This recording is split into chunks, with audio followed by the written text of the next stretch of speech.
Siberia, Greenland, এ সমস্ত দেশগুলোতে জানেন এই জানুয়ারিতে -52 ডিগ্রি সেলসিয়াস। কত ডিগ্রি? -52 ডিগ্রি। এখন আপনাদের চুয়াডাঙ্গা এখন হচ্ছে 17 ডিগ্রি সেলসিয়াস। আমি কিছুক্ষণ আগে দেখে আসলাম 17। আর সাইবেরিয়া, গ্রিনল্যান্ড, ওইভেরিয়া কন, এগুলোতে -52 ডিগ্রি।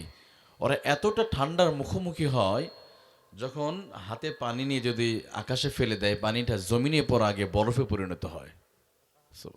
أكرم الذي خلق الإنسان وكرم وعلمه من البيان ما لم يعلم فسبحان الذي لا يحصى امتنانه باللسان ولا بالقلم نشهد أن لا إله إلا الله وحده لا شريك له ونشهد أن سيدنا وسندنا وحبيبنا وطبيبنا وطبيب قلوبنا ومولانا محمدا عبده ورسوله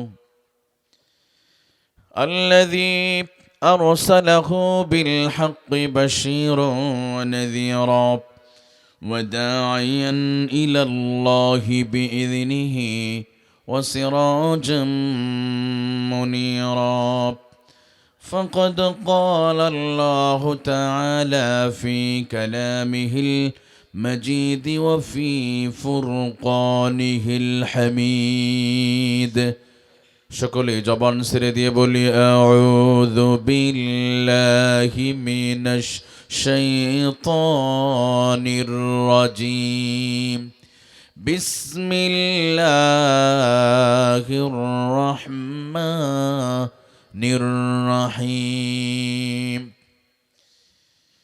يا أيها الناس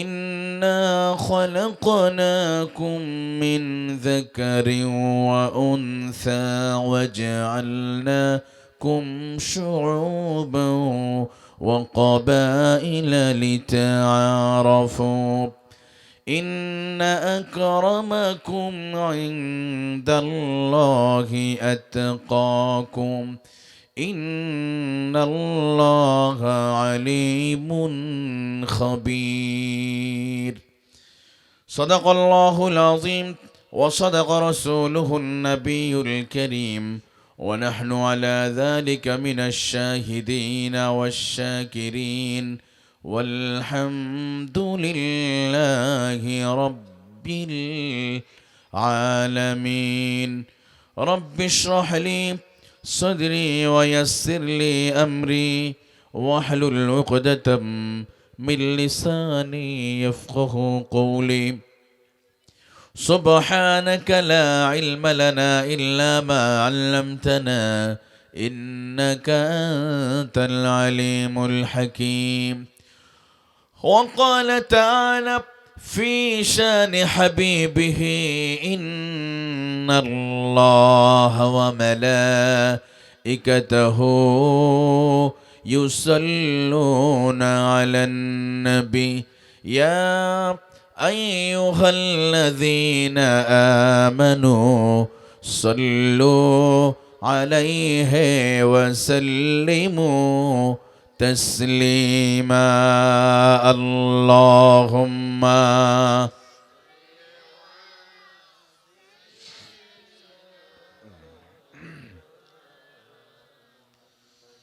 وعلى آله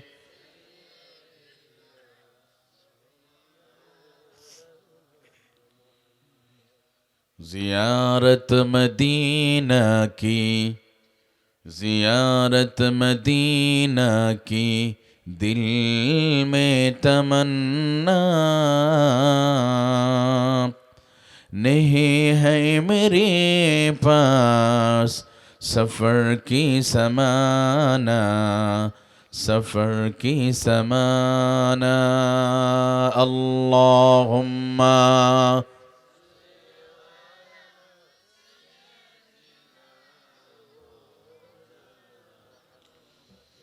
وعلى آله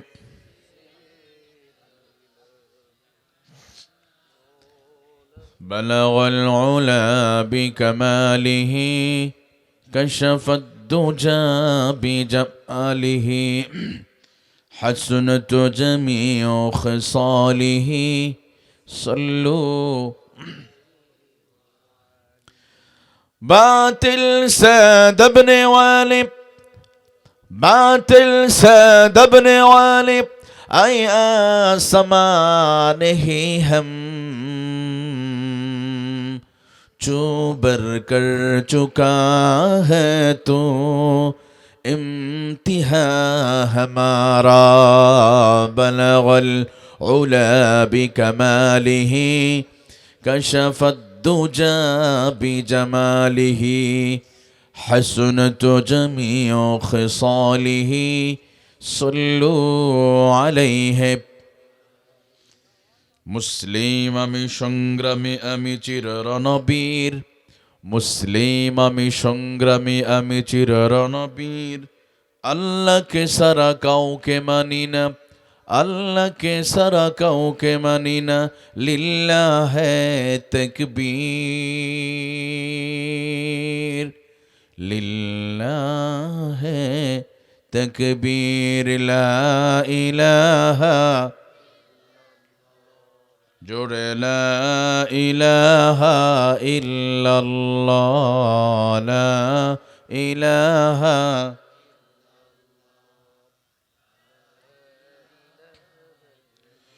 লা ইলাহা ইল্লাল্লাহ মুহাম্মাদুর রাসূলুল্লাহ সাল্লাল্লাহু আলাইহি ওয়াসাল্লাম।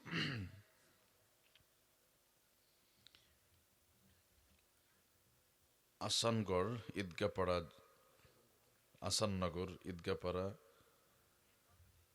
মাহফিল কমিটির পক্ষ থেকে 2 দিন ব্যাপী এই বিশাল মোতাবারক তাফসীরুল কোরআন মাহফিলের প্রথম দিবসে সম্মানিত সভাপতি হাফেজ মাওলানা মাকসুদুর রহমান সজীব খতিব বাইতুস সালাম জামে মসজিদ আসাননগর। আপনি মাশাআল্লাহ, আল্লাহ তাআলা সভাপতি সাহেবকে পারে এবং কোরআন অর্থ বোঝে। তো আপনারা একজন সম্মানিত ব্যক্তিকে জায়গা মতো বসিয়েছেন, তার মানে মাহফিল অর্ধেক সফল হয়ে গেছে, আলহামদুলিল্লাহ বলেন। মাহফিল কমিটিকে কংগ্রাচুলেশন জানাই, জায়গা মতো যোগ্য ব্যক্তিকে বসিয়ে দিয়েছেন। আলোচনাটিকে ধন্য করেছেন হযরতুল আল্লাহ মাওলানা আবুল বাশার। সেই সাথে আজকে প্রথম দিবস, ইনশাআল্লাহ দ্বিতীয় দিবস অর্থাৎ আগামী দিন প্রোগ্রাম হবে, আগামী দিন আলোচনা রাখবেন। দ্বিতীয় বক্তা এখানে আছে ইয়ামিন হোসেন আমিরি, উনি অত্যন্ত চমৎকার আলোচনা রাখেন। আবরারুল হক আসিফ সাহেব তিনিও আছেন। সব যোগ্য যোগ্য ব্যক্তিদের এখানে আপনি ইনভাইট করেছেন, আলহামদুলিল্লাহ। সেই সাথে স্টেজ এবং স্টেজের বাহিরে উপস্থিত জাতির শ্রেষ্ঠ সন্তান, এ জাতির রাহাবার, এ জাতিকে যারা ডিরেকশন দেয় সেই সমস্ত ওলামা ইকরাম, সম্মুখপানের সভাপতি আমার প্রীতিতুল্য বাবাজিরা, তারুণ্যের উচ্ছ্বাস আমার কলিজার টুকরা প্রিয় যুবক ভাইরা, স্নেহের আদর সোনামণিরা, পর্দার অন্তরালে অবস্থানরত সর্বগুণে গুণান্বিতা আবেদা সলিহা তাহিরা আমার প্রিয় মা বোনেরা, মোবারক এ মাহফিল আওয়াজ যতদূর যাদের কর্ণকুহরে পৌঁছে যাচ্ছে, সবাইকে প্রিয় নবী বিশ্ব নবী জানাবে মুহাম্মদুর রাসূলুল্লাহ সাল্লাল্লাহু আলাইহি ওয়াসাল্লামের শিখানো ভাষায় আবারও সালাম, আসসালামু আলাইকুম ওয়া রাহমাতুল্লাহি ওয়া বারাকাতুহু। সম্মানিত প্রিয় ভাইয়েরা, প্রচণ্ড শীতের মাঝে শৈতীষ্ণ আবহাওয়া উপেক্ষা করে লেফ তোশক কম্বল ইস্টা জলসা জি বাংলা যাত্রী না বানিয়ে যে আল্লাহ তাআলা আমাদেরকে সরাসরি কোরআনের প্যান্ডেলের যাত্রী বানিয়েছে, এই জন্য খুশি না বেজার? দেখেন, এই শীতের অজুহাতে অনেক মানুষ এখানে আসতে চাইলেও আসতে পারবে না। আল্লাহ কেবল যাদেরকে ভালোবেসেছে তারাই এখানে আসবে। এই ঠান্ডার মধ্যে এই মুজাহাদা করা সবাই এটা করতে পারবে না। তো এত ঠান্ডার ভিতরে কুয়াশা পড়তেছে, ঠান্ডা, এরপর আপনারা এসেছেন। আমি মনে করি এই এলাকার সবচেয়ে ভালো ভদ্র এবং জান্নাতি মানুষগুলি এখানে চলে আসছে, আলহামদুলিল্লাহ বলেন। যে আল্লাহ তাআলা আমাদেরকে প্রচন্ড ঠান্ডার ভিতরে এনেছে, আল্লাহর জন্য শুকরিয়া আদায় করবো না ভাই? চলুন না আল্লাহর শেখানো ভাষায় তার দিয়ে জবানে আমরা সকলে শুকরিয়া আদায় করে বলি আলহামদুলিল্লাহ। লাখো কোটি দরুদ ও সালাতু সালাম বর্ষিত হক দু জাহানের সরদার, আখিরাতের ব্যারিস্টার, ইমামুল মুরসালিন, সৈয়দুল মুরসালিন, নবীদের নবী, বিশ্বসভার সভাপতি নবী মুহাম্মদুর রাসূলুল্লাহ সাল্লাল্লাহু আলাইহি ওয়াসাল্লামের উপরে নবীর প্রেমে মাতোয়ারা হয়ে সুদূরে চুয়াডাঙ্গের জমিন থেকে ৬,০০০ কিলোমিটার দূরে নবীজির রওজা আতহার আমরা সালাম প্রেরণ করছি। সকলে বলছি সাল্লাল্লাহু আলাইহি ওয়াসাল্লাম। একান্ত প্রিয় ভাইয়েরা, আমরা শুকরিয়া আদায় করলাম কার? একটু জোরে কথা বলতে হবে। আমরা একটু দূরে দূরে বসে আছি, একটু কথা বলতে হবে। কষ্ট হবে আপনাদের? আমরা মানুষ কম হবে, অসুবিধা নেই, আওয়াজ জোরে দেব। কষ্ট হবে? আচ্ছা, কয়েকদিন আগে ফুটবল খেলা হলো শীতের মাঝে তো নাকি? মেসি খেলতেছে, নেইমার খেলতেছে কাতারে, পুলিশ নিয়োগ করতে হয় বাংলাদেশে। খেলা হয় কাতারে, মারামারি হয় বাংলাদেশে। আবেগ কত, তাই না? খেলা হয় কাতারে, ব্রাহ্মণবাড়িয়া মার্ডার হয়। খেলা হয় কাতারে, মার্ডার হয় গাইবান্ধায়। আচ্ছা, আমরা আল্লাহর জমিনে বসে একটু আল্লাহ আকবার আস্তা দিয়ে যাবেন? কষ্ট হবে আপনাদের? একটু আওয়াজ দিতে পারবেন তো ইনশাল্লাহ? আমি আগে বলি না, কথা বলার ক্যাপাবিলিটি, যোগ্যতা আমার নেই। আমি শুধু এসেছি চুয়াডাঙ্গার, বিশেষ করে আলমডাঙ্গা এলাকার মানুষ আরও বেশি ভালো, কারণ আপনাদের নুরানি চেহারা দেখলেই বোঝা যায় আপনারা অনেক ভালো মানুষ। তো একটু দোয়া নেওয়ার জন্য এসেছে। আপনারা কষ্ট পেয়েছেন? আমি ওয়াজ করতেই জানি না, আপনারা বুঝতে পারবেন কিছুক্ষণের ভিতরেই। ওয়াজ করার যোগ্যতা, ক্যাপাবিলিটি আমার নাই। হয়তো এমনও ব্যক্তি আছে যাদের ছাত্র হওয়ার যোগ্যতা আমার নাই। আমি এসেছি একটু দোয়া নেওয়ার জন্য। আমাকে রেখে চলে যাবেন আপনারা? থাকবেন তো ইনশাল্লাহ? তো অল্প সময় কিছু কথা বলবো ইনশাল্লাহ। তো আমি আগেই বলেছি প্রিয় ভাইরা, কথা বলার যোগ্যতা আমার নাই, কারণ আল্লাহ যদি সাহায্য না করে এখানে কথা বলার চাইলে বলা যায় না। কারণ কোরআন এমন একটি কিতাব, এটা গতানুগতিক পৃথিবীর কোনো উপন্যাস, কোনো গল্পের বই নয়। এটা আল্লাহর পাঠানো একটি মানুষকে তৈরি করার জন্য, পৃথিবীটাকে জান্নাতের বাগান করার জন্য আল্লাহ এটা নিজেই কিতাবটা পাঠিয়েছে, আলহামদুলিল্লাহ বলি। তো প্রিয় ভাইরা, চলুন না একটু জবান ছেড়ে দিয়ে বলতে হবে। যেহেতু মেসির জন্য চিৎকার মারতে পারি, আমরা একটু আল্লাহর জন্য চিৎকার মারবো ইনশাল্লাহ। বলেন তো, আমরা শুকরিয়া আদায় করলাম কার? আর একটু জোরে বলতে হবে। যে জমিনে বসে আছি এটার মালিক ভারতের প্রেসিডেন্টের। কার এটা? আল্লাহর। বলেন না জোরে, জমিনের মালিক কে? আসমানের মালিক কে? আরো জোরে, চন্দ্র সূর্য মালিক কে? এই জমিনে গোলামি করবো কার জন্য? নামাজ আদায় করবো কার জন্য? স্ত্রীকে পিটাবো কার জন্য? স্ত্রীকে আল্লাহর জন্য না। এদিকে মানুষ খুব ভালো মানুষ, স্ত্রী পিটায় না তো। মহিলারা শুনতেছে তো নাকি? খুব সাবধান।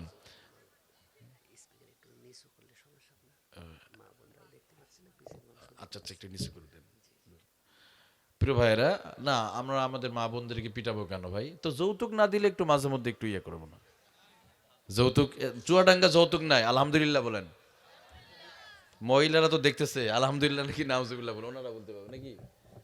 একটু নিচে, ওকে। বেশি নিচে দিলে আপনার প্রবলেম হবে না। ওকে, মাশাআল্লাহ, ঠিক আছে। আমরা আবেগে বলে ফেলেছি প্রিয় ভাইরা। না, আমরা স্ত্রী, আমাদের মা বোনেরা, জানেন আপনারা, এই যে মাটি আছে না, এই যে মাটি, এই মাটিতে প্রথম ইসলামের জন্য রক্ত দিয়েছে আমাদের এই মা বোনেরা। সুবহানাল্লাহ বলেন। এই জমিন রক্তে লাল করেছে আমার মা বোনেরা। হযরত সুমাইয়া রাদিয়াল্লাহু আনহা সবার প্রথম জীবন দিয়েছে ইসলামের জন্য, তিনি একজন নারী। সুবহানাল্লাহ বলেন। এই পৃথিবীতে সর্বশ্রেষ্ঠ মানুষটা জন্ম হয়েছে, আল্লাহর পরে যার স্থান, আমার নবী মুহাম্মদ সাল্লাল্লাহু আলাইহি সাল্লাম। তিনি একজন মায়ের এই পেটে, 10 ইঞ্চি পেটে তার জন্ম হয়েছে। সুবহানাল্লাহ বলেন। এই পৃথিবীতে নবীজির পরে যিনি জান্নাত দেখেছেন তিনি একজন মহিলা, তিনি হলেন বিবি আসিয়া। সুবহানাল্লাহ বলেন। জানেন, আমাদের পায়ের নিচে আছে পচা জুতা, আর আমাদের এই নারী জাতি মায়ের পায়ের নিচে আল্লাহ জান্নাত। সুবহানাল্লাহ বলেন। এই জন্য সে নারী জাতির সাথে খারাপ ব্যবহার করা যাবে? ভুল হতে পারে, আমাদের জীবনে হবে, কারণ তারা তো কাদামাটির মানুষ, প্লাস্টিক রোবট না যে ভুল হবে না, তাই না? ভুল হলে ক্ষমা করে দেবে ইনশাল্লাহ বলেন। তো প্রিয় ভাইয়েরা, আপনারা আবেগে বলে ফেলেন, আসলে আপনারা অনেক ভালো মানুষ। আমরা আবেগে বলে ফেলেছি। আমাদের সবকিছু হবে কার জন্য? আরো জোরে বলেন। আমার নামাজ, আমার কোরআন, আমার এই 3.5 হাত বডি, আমার এই রক্ত, এটা কার জন্য হবে? কুল صلاتي ونسكي ومحياي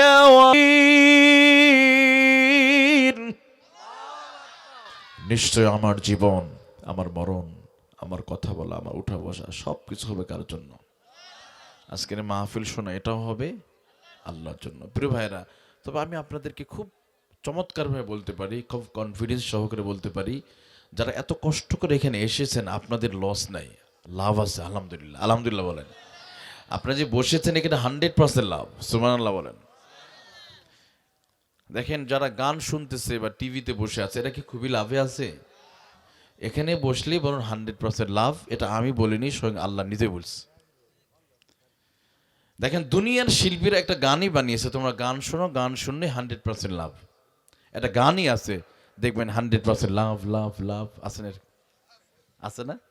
আচ্ছা, গানে লাভ না লস? তাহলে কি বলতে হবে? 100% লস লস লস। কিন্তু কোরআনের মাহফিলে বসলে 100% লাভ। এটা মোল্লার কথা না, আল্লাহর কথা। সুবহানাল্লাহ। আমি বলি না, আল্লাহ নিজে বলছে। কি বলেছে চলেন দেখি। ওয়াযাক্কির ফাইন্না যিকরা তানফাউল মুমিনিন।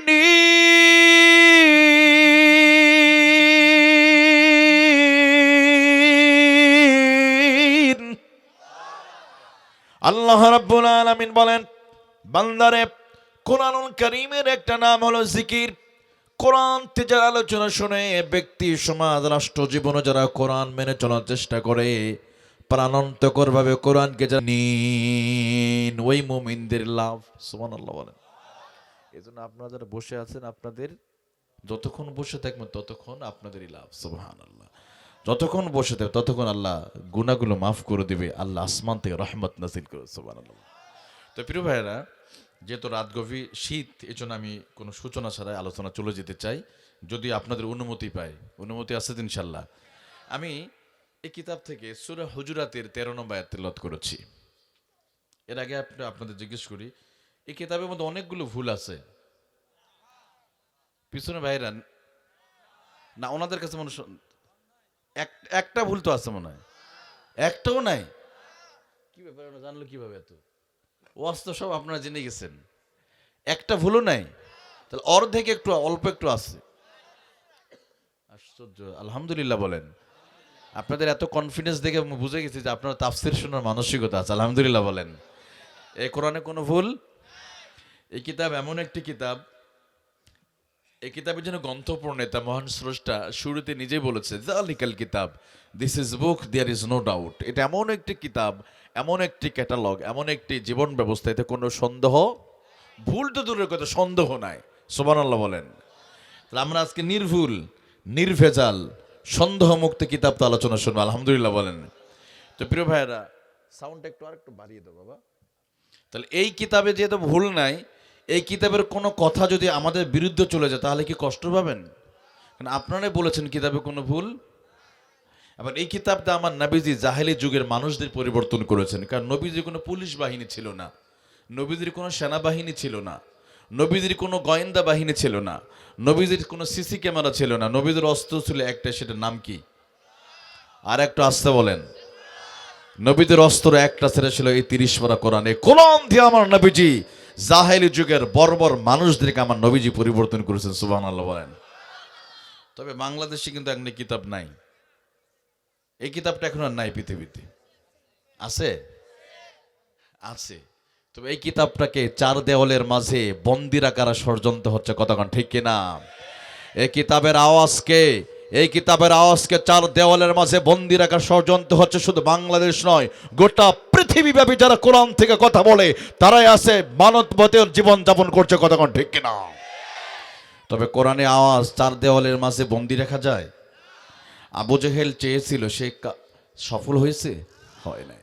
তো সেই কিতাব, এই কিতাব জায়গা মতো নাই বলেই আজকে পৃথিবীতে মুসলিমরা নির্যাতিত, নিপীড়িত। এই কিতাব আজকে জায়গা মতো নাই বলে পৃথিবীতে অশান্তির দাবানাল দাউ দাউ করে জ্বলছে। এই কিতাব আজকে জায়গা মতো নাই বলে কোরআনের পাখিরা, আলেম ওলামা জালেমের বন্দিশালায় মানবতার জীবন যাপন করছে, কতক্ষণ ঠিক কিনা? আজকে কোরআন যদি জায়গা মতো থাকতো, আজকে পৃথিবীতে কোনো প্রান্তে কোনো মুসলমান কোনো আলেম ওলামা রক্ত ঝরতো না, কতক্ষণ ঠিক কিনা? অতএব আমার প্রিয় ভাইয়েরা, যেই কিতাবে কোনো ভুল নেই, যে কিতাব দিয়ে আমার নবীজি জাহেলি যুগের মানুষদেরকে পরিবর্তন করেছেন, যে কিতাব দিয়ে আমার নবীজি সেই জাহেলি যুগের মানুষদেরকে সোনার মানুষে পরিণত করেছেন, ওই কিতাবের পথে চলতে গিয়ে, ওই কিতাবের মধ্যে চলতে গিয়ে, ওই কিতাবেরকে মানব রচিত আইনকে কবর রচনা করে কোরআনের জন্য যদি 1 সাগর রক্তের প্রয়োজন হয়, আল্লাহর ওই কোরআন প্রতিষ্ঠার আন্দোলনে রক্ত দিতে রাজি আছেন কে কে? 2 হাত উঁচু করে আল্লাহকে দেখান।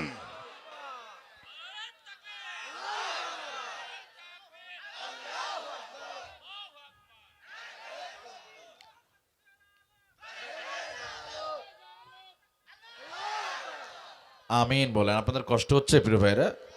আমার নবীজি এই কিতাব দিয়ে পরিবর্তন করেছেন। আজকে এই কিতাবটা জায়গা মতো নাই বলে পৃথিবীতে আজকে এলোমেলো, পৃথিবীতে শান্তি নাই মানুষের ভিতরে। হ্যাঁ, আজকে শান্তি আছে কুত্তা বিড়াল হনুমানের মাঝে, তাই না? আপনাদের এই এলাকার আলমডাঙ্গা কোনো কুকুরকে হত্যা করে? কোনো বিড়ালকে মারে? কোনো মুরগিকে জবাই করে না। আপনি যদি সুন্দরবনে চলে যান, সাতক্ষীরা সীমান্ত এলাকা যান, একটা কুকুরকে মারে না। রয়্যাল বেঙ্গল টাইগার কখনো আর একটা টাইগারকে মারে না। আজকে মানুষ ভিন্ন মতের, ভিন্ন তরিকার, ভিন্ন পথের, ভিন্ন মরকার হওয়ার কারণে একজন আর একজনকে মেরে কেটে টুকরো টুকরো করে বস্তাবন্দি করে দেয়, কতক্ষণ ঠিক কিনা? কিন্তু অথচ প্রিয় ভাইয়ারা, একটা প্রাণীদের মাঝে শান্তি আছে, আমাদের মাঝে শান্তি নাই। কেন নাই জানেন? আমি মাঝে মাঝে একটা উদাহরণ দিয়ে শুরু করি, বলবো একটা। এক ছিল চা দোকানদার, উনি চা বেচা কেনা করতো। তো ওনার একমাত্র কর্মচারী নাম ছিল ইসলাম। কি নাম? আর ওনার একমাত্র মেয়েটার নাম ছিল শান্তি। মেয়ের নাম শান্তি, কর্মচারীর নাম ইসলাম। তো কোনো একদিন বাড়িতে এসে দেখে যেখানেই ইসলাম সেখানেই শান্তি, যেখানেই শান্তি সেখানেই ইসলাম। তার মানে কি, কর্মচারী ইসলাম যেখানে, তার মেয়ে শান্তি সেখানে, দুজনের মাঝে একটা অবৈধ সম্পর্ক হয়ে গেছে। এবার চা দোকানদার এসে দেখে ইসলাম আমার মেয়ের সাথে প্রেম করে, এত বড় সাহস! রেগে গেল, বেরিয়ে যা, গেট আউট, বেরিয়ে যা আমার ঘর থেকে, আমার ঘরে থাকো, আর আমার মেয়ের সাথে সম্পর্ক, আমার মেয়ের সাথে অবৈধ সম্পর্ক, যা। ইসলামের চাকরি চলে গেল, ইসলামের পিঠে ঘর থেকে তাড়িয়ে দিল। এবার শান্তি পরের দিন মেসেঞ্জারে নক করছে। মেসেঞ্জার আছে না? এদিকে তো নাই, একদম নাই, এদিকেও আছে। আচ্ছা, মেসেঞ্জারে কল করছে, ইসলাম তুমি কোথায়? তা আমি তো চলে গেছি। তুমি চলে গেছো, তুমি কিভাবে ভাবলে যেখানে ইসলাম থাকতে পারে না সেখানে তো শান্তিও থাকতে পারে না, আমাকে নিয়ে যাও। বাস, ইসলাম ডাকে সাড়া দিয়ে শান্তিও চলে গেছে। পরের দিন চা দোকানদার ঘরে এসে দেখে পরন্ত বিকেলে ঘরে ফ্রিজ সব কিছু আছে, ঘরে খাট পালং সোফা এভরিথিং সব কিছু আছে, বাট শান্তি নামক মেয়েটা। এবার তিনি কান্না করা শুরু করছে, কি ব্যাপার, আমার শান্তি কোথায়? একমাত্র শান্তি আমার কোথায় গেল? পাড়াপড়শি মানুষগুলো এসে বলে, আচ্ছা তুমি বলো তো, তোমার ঘরে কেন শান্তি নাই? আরে বাবা, 2 দিন আগে আমি ইসলামকে ঘর থেকে তাড়িয়ে দিয়েছি। তো এলাকার মানুষগুলো বলে, আচ্ছা তুমি দোকানদার এত হিসাব রাখো, তুমি এটা বোঝো না যেই ঘরে ইসলাম থাকতে পারে না সে ঘরে শান্তি থাকতে পারে? এ কথা বলা উদ্দেশ্য হলো, আজকে আমাদের বাংলাদেশে ইসলাম আছে টুপিতে, আজকে বাংলাদেশ ইসলাম আছে দাড়িতে, আজকে বাংলাদেশ ইসলাম আছে খাওয়ার পর মিষ্টি খাওয়াতে, আজকে বাংলাদেশ ইসলাম আছে সবে বরাত সবে কদরে। যে দেশে আইন আদালত থেকে আল্লাহর আইনকে মাইনাস করে দেওয়া হয়, যে দেশে আল্লাহর আইনকে কেটে সাটকাট করে ব্রিটিশের আইন দিয়ে ধর্ষণের বিচার করা হয়, যে দেশে দুর্নীতির বিচার করা হয় মানুষের আইন দিয়ে, সে দেশে শান্তি থাকতে পারে না। কথা বলো ঠিক কিনা? কারণ আমাদের দেশে ইসলাম আছে পোশাকে, কারণ আইন আদালতে আল্লাহর আইন আছে। আমরা ধর্ষণের বিচার করি ব্রিটিশের পচা দুর্গন্ধযুক্ত আইন দিয়ে, কোরআনে আইন দিয়ে ধর্ষণের বিচার করি। তো গত 52 বছর ধরে এদেশে ধর্ষণের বিচার হলো মানুষের আইন দিয়ে না কোরআনে আইন দিয়ে? এই জন্য ধর্ষণ বন্ধ হয়েছে না বেড়ে গেছে? হ্যাঁ, এই বুঝে গেছেন। তার মানে বোঝা গেল মানুষের আইন দিয়ে প্রমাণ হয়ে গেছে গত 36 বছর ধরে এদের শাসন করেছে নারীরা। সর্বোচ্চ পদে ছিল নারীরা। পররাষ্ট্রমন্ত্রী, শিক্ষামন্ত্রী, স্পিকার থেকে নিয়ে সর্বোচ্চ পদে নারীরা থেকেও নারীদের নিরাপত্তা দিতে পারে নাই। স্বামীর সামনে স্ত্রী ধর্ষণ হয়েছে, মায়ের সামনে সন্তান ধর্ষণ হয়েছে, মায়ের পেটে সন্তানে হত্যা হয়েছে। তার মানে প্রমাণ হলো নারীরা নারীদের নিরাপত্তা দিতে পারে নাই। আল্লাহর কসম করে বলি 5 মিনিটের ভিতরে বাংলাদেশ ধর্ষণ বন্ধ হবে যদি কোরআনকে যদি জায়গা মতো নিতে পারি। কথা কোন ঠিক কিনা? অতএব কারা কারা চান কোরআনকে পার্লামেন্টে এনে কোরআন আইন দিয়ে বিচার করতে চাই? কারা কারা তুই হাত উঁচু করে আল্লাহকে দেখান। আল্লাহ কবুল করুন, আমিন। স্বপ্ন আছে তো আপনাদের? সবার ভিতরে এই স্বপ্ন থাকতে হবে, সবার ভিতরে, যে কোরআন দিয়ে বিচার করলে ধর্ষণ বন্ধ। সুবহানাল্লাহ বলেন। দুর্নীতি বিচার কোরআন দিয়ে করলে ওই দেশে চুরি করার সুযোগ থাকবে? থাকবে না।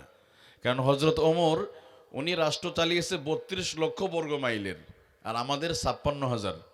কতটুকু? ওনার এরিয়া ছিল 32 লক্ষ। তো 32 লক্ষর ভিতরে নারীদের নিরাপত্তা দিলেন এমনভাবে যে একজন নারী 3 দিন 3 রাত চলাফেরা করবে, কেউ ধর্ষণ করতে পারবে।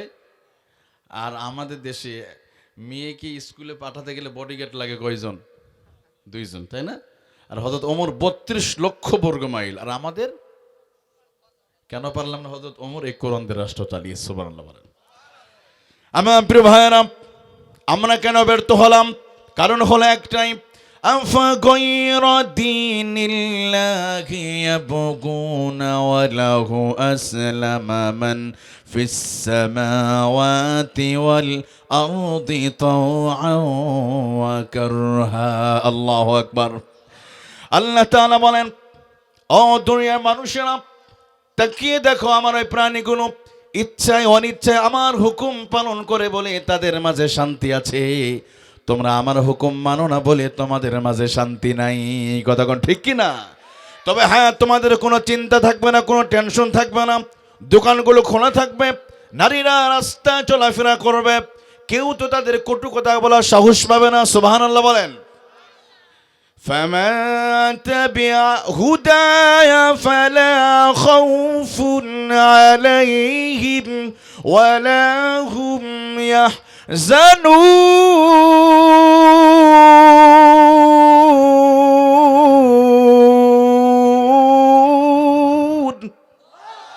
আল্লাহ তাআলা বলেন, কোনো ভয় নাই, কোনো চিন্তার কারণ নাই, যদি তোমরা তাবিয়া হুদায়া কোরআনুল কারীম নামে হেদায়েত দিয়ে যদি তোমরা চলতে পারো, ব্যক্তি সমাজ রাষ্ট্র জীবনে যদি কোরআনকে যদি প্রতিষ্ঠা করতে পারো, তোমাদের দোকানগুলো খোলা থাকবে, চুরি করা কোনো মানুষ তোমরা খুঁজে পাবে না। সুবহানাল্লাহ।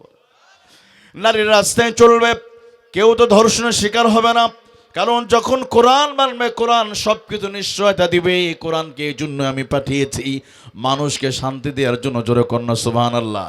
এই জন্য প্রিয় ভাইরা, সে কোরআনের সাথে থাকতে চাই কি চাই না? আল্লাহ আমাদের সবাইকে কবুল করুন, আমিন। আমার প্রিয় ভাইরা, ওই কোরআন থেকেই আমি সূরাতুল হুজুরাতে 13 নম্বর আয়াতটা তেলাওয়াত করেছি। এটা এতটাই গুরুত্বপূর্ণ একটি আয়াত। এই একটা আয়াত যদি পৃথিবীর মানুষ যদি মেনে নিতে পারে, আল্লাহর এই পৃথিবীটা জান্নাতের বাগানে পরিণত হয়ে যাবে। কি আছে এই আয়াতের ভিতরে যে পৃথিবীটা জান্নাতের বাগানে পরিণত হবে? কি এমন মধু দিয়েছে সূরা হুজুরাতে 13 নম্বর আয়াতে? আপনাদের মনে আছে কিনা, এবার বিশ্বকাপ খেলা শুরু দিকে যখন উদ্বোধনী অনুষ্ঠানটা হয়, তখন কিন্তু এই আয়াতটা তেলাওয়াত করা হয়েছিল। পেলো কে কয়টা গোল দিতে পেরেছে এই হিসাব নিয়েছেন, তাই না? কিন্তু আসল শিক্ষাটা আমরা একটা মানুষে নেই নাই। পজিটিভ হলো এই আয়াত। আমি আপনাদের বলে দিতে চাই আজকে ইনশাল্লাহ, কেন এবার বিশ্বকাপ খেলার শুরুতে সূরাতুল হুজুরাতের 13 নম্বর আয়াত দিয়ে শুরু করা হয়। আর যিনি আয়াতটা তেলাওয়াত করেন তিনি একজন প্রতিবন্ধী, নাম তার ছেলে গানিম আল মুফতা, যার অর্ধেকই নাই। অথচ কোরআনে এতগুলো আয়াত থাকতে কেনই বা সূরা হুজুরাতের 13 নম্বর আয়াতটাকে বেছে নেওয়া হলো? যেখানে কোরআনে আয়াত আছে, যদিও ইখতিলাফ, 6666টা আয়াত আছে, এতগুলো আয়াতের ভিতরে সূরা হুজুরাত আমি যেটা তেলাওয়াত করেছি, এই আয়াতকে কেন বেছে নেওয়া হলো? আবার যিনি তেলাওয়াত করলেন একজন প্রতিবন্ধী, কেন? কাতারের ভিতরে কোনো সুন্দর চেহারাওয়ালা মানুষ ছিল না? তার মানে কাতার প্রেসিডেন্ট কি মেসেজ দিতে চেয়েছে গোটা বিশ্ব মানবতাকে? সেই মেসেজটা কথা আলোচনা। আজকে দেখেন বিশ্বকাপ খেলার কত, কে কয়টা পুরস্কার, কে কত টাকা পেল, কত হিসাব নিকাশ, কত গল্প, কিন্তু আসল গল্প আপনাদের ভিতরেই হয়নি এখনো। আমি শেষ মুহূর্তে এসে আবার আপনাদের আরেকটা চমৎকার একটা শিক্ষা দিতে চাই। এই কাতার প্রেসিডেন্ট কেন বা এত তেলাওয়াত করেছে, চলুন আমরা সে আলোচনার দিকে চলে যাব। শুরুতে আল্লাহর কাছে সাহায্য চেয়ে এনে সকলে বলি আউযু বিল্লাহি মিনাশ শাইতানির রাজিম। ইয়া আইয়ুহান নাসু ইন্না খালাকনাকুম মিন যাকারিন وأنثى وجعلناكم شعوبا وقبائل لتعارفوا إن أكرمكم عند الله أتقاكم إن الله عليم خبير الله أكبر আমার প্রিয় ভাইয়ারা, সূরাতুল হুজুরাতের 13 নম্বর আয়াতের ভিতরে আমার আল্লাহ তাআলা চমৎকারভাবে বিশ্ব মানবতাকে ডাকিয়ে বলছেন, ইয়া আইয়ুহান নাস, ও মানব সকল, ইন্না খালাকনাকুম মিন যাকার, আমি আল্লাহ রাব্বুল আলামিন তোমাদেরকে এক আদম, এক হাওয়া, এক পুরুষ এবং এক নারী থেকে আমি আল্লাহ তোমাদের সৃষ্টি করেছি। শুউবান ওয়া ক্বাবাইলা লিতাআরাফু, শুধু সৃষ্টি করেই ক্ষান্ত হয় নাই, আমি আল্লাহ বিভিন্ন জাতি, বিভিন্ন গোত্রে তোমাদের আলাদা আলাদা করে সৃষ্টি করেছি, যাতে করে তোমরা একজন আরেকজনকে পরিচিত লাভ হতে পারো। ইন্না আকরামাকুম ইনদাল্লাহি আতকাকুম ইন্নাল্লাহা আলিমুন খাবীর, তবে হ্যাঁ, তোমাদের ভিতরে সবচেয়ে সম্মানিত কার মর্যাদা বেশি, এইটার দায়িত্ব আমি আল্লাহ রেখে দিলাম। আমার কাছে ওই মানুষটা সবচেয়ে প্রিয় যে আল্লাহ রব্বুল আলামিনকে সবচাইতে বেশি ভয় করে। সুবহানাল্লাহ বলেন। আমার প্রিয় ভাইয়ারা, এই আয়াতের শাব্দিক অর্থটা জানলাম। এবার আসেন আমার প্রিয় ভাইয়ারা, এই আয়াত কোন প্রেক্ষাপটে আল্লাহ নাযিল করেছিলেন। বিশেষ করে আমার নবীজি মদিনার মুয়াজ্জিন হিসাবে যখন হযরত বিলালকে ঘোষণা করা হলো, বিলালের চেহারা ছিল কালো বর্ণের, নাকগুলো মোটা মোটা, আর দুইটা কান ছিল অনেক বড়, চেহারা কুশ্রী, সুন্দর চেহারা ছিল না।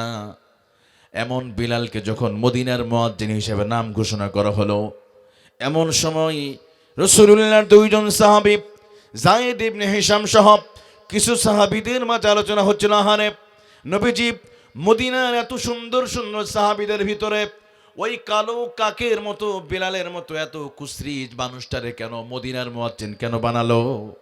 এত সুন্দর সুন্দর সাহাবী যেখানে আছে, বেলালের মতো কালো কাকের মতো মানুষটারে মসজিদে নববীর মুয়াজ্জিন হিসেবে কেন সিলেক্টেড করা হলো? দুইজন সাহাবীর মাঝে আলোচনা হচ্ছিল। আমার প্রিয় ভাইয়ারা, এই কথা আল্লাহ রাব্বুল আলামিন জিবরিলের মাধ্যমে আল্লাহ খবরটা, মেসেজটা পৌঁছে দিলেন নবীদের কাছে। সুবহানাল্লাহ বলেন।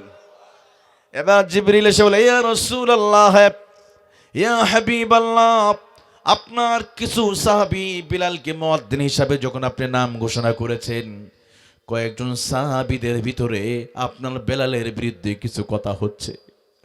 এমনকি বিলালকে কালো কাকের সাথে তুলনা করা হয়েছে। অতএব এই আয়াত আমি নাযিল করে দিলাম, আপনি তাদেরকে জানিয়ে দিন। সুবহানাল্লাহ বলেন। আমার প্রিয় ভাইয়ারা, নবীজি সমস্ত সাহাবীদেরকে একত্রিত করে আমার নবীজি তাদের সামনে আয়াত শুনিয়ে দিলেন, আর বললেন, সাহাবীরে শোনো, তোমাদের ভিতরে এমন কে আছে, আহারে আমার বিলালকে নিয়ে তোমরা বাজে মন্তব্য করেছো, বেলালকে তোমরা কালো কাকের সাথে তুলনা করেছো। বেলালের চেহারা খারাপ, বেলাল কালো বর্ণের, কানগুলো মোটা মোটা, সে একজন দাস, গরিব অসহায় মানুষ। মুয়াজ্জিন হওয়ার কারণে তোমরা তাকে আজকে অবহেলা করেছো, তাকে কালো কাকের সাথে তুলনা করেছো। এই নাও কোরআন আয়াত কিছুক্ষণ আগে আল্লাহ নাযিল করে জানিয়ে দিল। কি জানিয়ে আল্লাহ বলেন, ইন্না খালাকনাকুম মিন যাকারিন ওয়া উনসা ওয়া জাআলনাকুম, আল্লাহু আকবার। আল্লাহ তাআলা এই মুহূর্তে সূরাতুল হুজুরাতের 13 নম্বর আল্লাহ নাজিল করলেন। আল্লাহ নাজিল করে বলে চাইলেন, বান্দারে শুনে রাখো, আমি আল্লাহ তাআলা পৃথিবীতে যত ধলো আর কালো, যত সুন্দর ও সুন্দরী, যত মানুষ সৃষ্টি করেছি, সবাইকে আমি আল্লাহ এক আদম আর এক হাওয়াতে আমি সৃষ্টি করেছি। সবার বাবা আদম। তোমাদের সমাজের সবচেয়ে সুন্দরী চেহারার, যার চেহারা সবচেয়ে সুন্দর, তারও বাবা আদম। আর তোমার সমাজের ভিতরে সবচেয়ে গরিব কালো বর্ণের মানুষ, তার বাবাও। তোমরা যে বেলালকে কালু কাকের সাথে তুলনা করেছো, নবীজি বলেন সাহাবীরে শুনে রাখো, আমি বেলালের ভিতরে যে তাকওয়া, বেলালের ভিতরে যে আল্লাহর ভয় পেয়েছি, অনেক সাহাবীদের ভিতরে আমি এটা পাই নাই। সুবহানাল্লাহ বলেন। ইন্না আকরামাকুম ইনদাল্লাহি আতকাকুম ইন্নাল্লাহা আলিমুন খাবীর।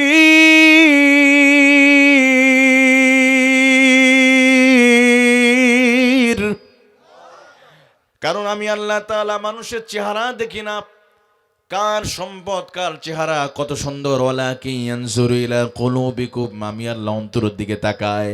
আমার বিলালের ভিতরে যে তাকওয়া আছে, যে খোদাবিতে আছে, অনেক সাহাবীদের ভিতরে আমি নবীজি পাই নাই। সুবহানাল্লাহ। আমার প্রিয় ভাইরা, তাহলে আয়াত আল্লাহ নাজিল করে জানিয়ে দিলেন, সমাজে মানুষের ভিতরে কোনো বৈষম্য থাকবে না। ওই মানুষটার চেহারা কালো বলে তার মর্যাদা থাকবে না এমনটি নয়। সমাজের ভিতরে ওই মানুষের চেহারা সুন্দর বলে তার মর্যাদা বেশি, এমন কোনো বিধান, এমন কোনো বলার সুযোগ নাই। ইসলাম সব কিছু প্যারালাল করে দিয়েছে। সুবহানাল্লাহ বলেন। আমার প্রিয় ভাইয়ারা, এবার আপনি যদি খ্রিস্টান ধর্মের দিকে তাকান, খ্রিস্টান ধর্মের ভিতরে কালো ধলুর মাঝে যুদ্ধ আছে না নাই? যারা কৃষ্ণাঙ্গ তারা কালো, যারা শ্বেতাঙ্গ কালোদেরকে দেখতে পারে না। কালো চেহারার মানুষগুলো ধলোদেরকে দেখতে পারে না, ধলোরা কালোদের দেখতে পারে না। এই জন্য আমেরিকাতে প্রায় মাঝে মাঝে যুদ্ধ হয়, মারামারি হয় কালো আর ধলোর মাঝে। ডোনাল্ড ট্রাম্প তার বিদায় হয়েছে, তার বিদায় লগ্নে একজন কালো মানুষের নাম ছিল জর্জ ফ্লয়েড। এ মানুষটা কালো চেহারা হওয়ার কারণে তাকে পুলিশ মেরে শেষ করে দিয়েছে। তার অপরাধ ছিল এক মার্টিন লুথার নামক একজন ব্যক্তি, তিনি প্রথম আন্দোলন করেন যে কালো ধলো মানুষের মাঝে একটা ব্যালেন্স রক্ষা করার জন্য। কিন্তু আল্লাহ তাআলা 1400 বছর আগেই এই আন্দোলন আমার নবীজি করেছেন। আমার নবীজি আগেই বলেছেন ধলো আর কালোর মধ্যে কোনো পার্থক্য থাকবে। আপনারা যদি দেখেন, নেলসন ম্যান্ডেলা একজন সাউথ আফ্রিকা প্রেসিডেন্ট ছিল।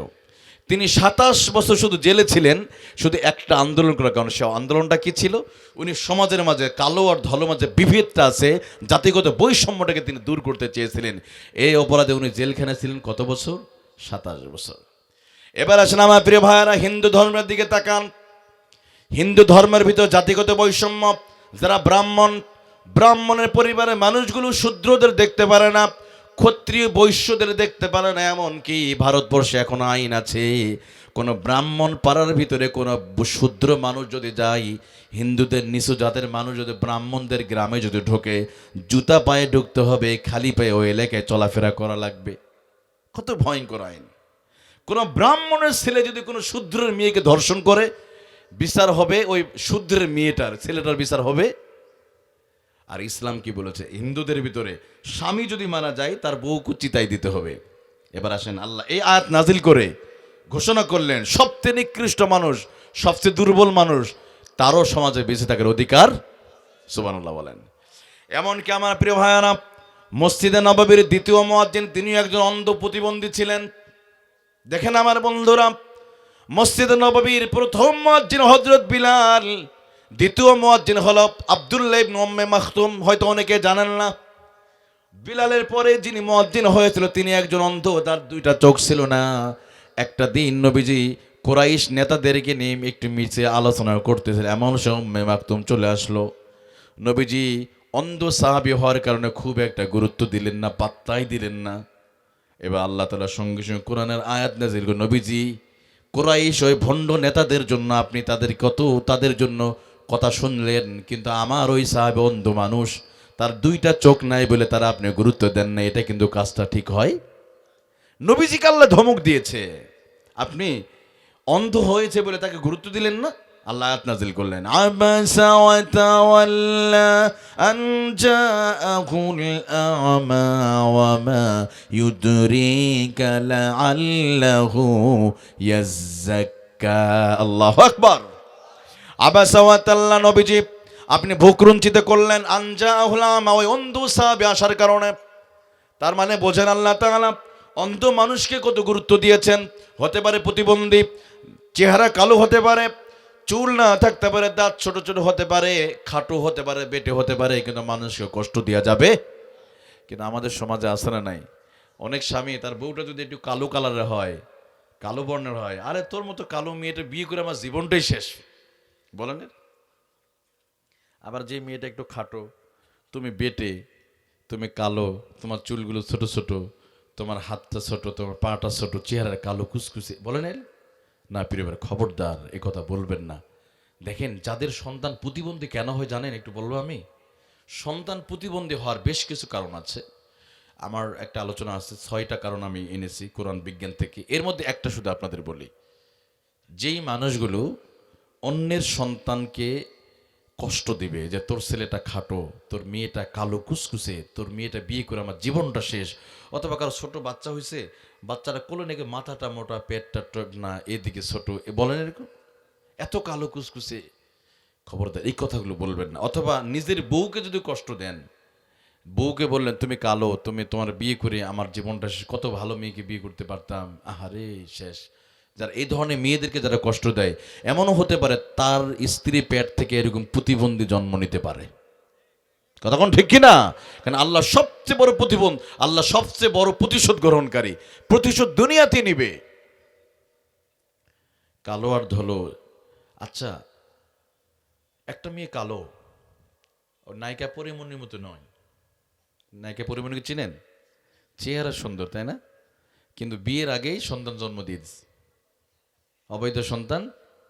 এজন্য সে কি ভালো না? আপনার গ্রামে একটা কালো মেয়ে বেটে, হাত মোজা পা মোজা, 5 ওয়াক্ত নামাজ পড়ে, রমজান রোজা রাখে, কিন্তু মেয়েটা চেহারা কালো।